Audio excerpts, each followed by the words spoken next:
Magandang araw po sa inyong lahat. Jillian Ward pinakilig ang ringside ni Eman Pacquiao ngayon. Alam po natin lahat yan dito sa ating video. Napakaganda nga pong balita.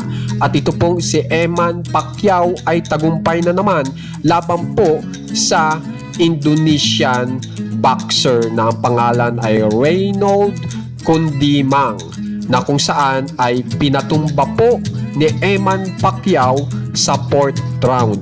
At ito nga po ay nangyari dito sa Bohol Cultural Center in Tagbilaran City. At ang maganda nga po dito ay meron na naman pong bagong record si Eman Pacquiao, kung saan ay sinasabi dito ay ang kanyang professional record ay meron po siyang 8 panalo na.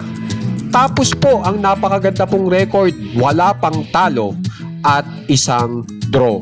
Pero matindi-tindi po pala ang kamao ni Eman Pacquiao dahil sa kanyang 8 panalo ay meron po siyang 5 nagawang KOs.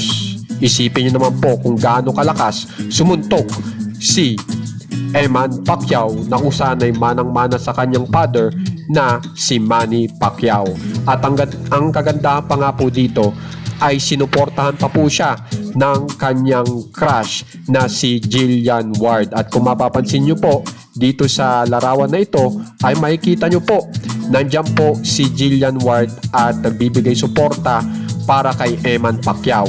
At ang kagandahan pa dito, kakikiligan talaga dahil isinama pa ni Jillian Ward ang kanyang magulang sa panunood ng laban ni Eman Pacquiao. At kung mapapansin nyo na talagang nakangiti pa itong mother ni Jillian Ward habang nakikitang nananalo si Eman Pacquiao.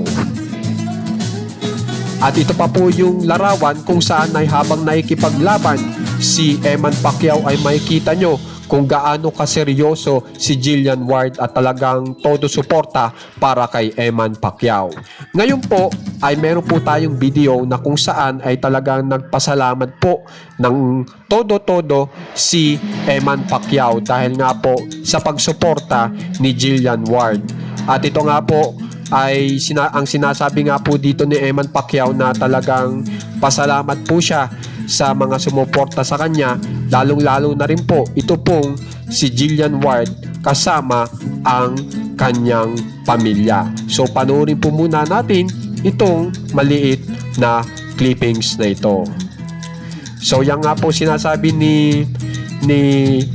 Eman Pacquiao na kung mapapansin nyo talagang masayang-masaya, panalo na, suportado pa at pinanood pa ng kanyang crush nitong si Jillian Ward kasama ang pamilya.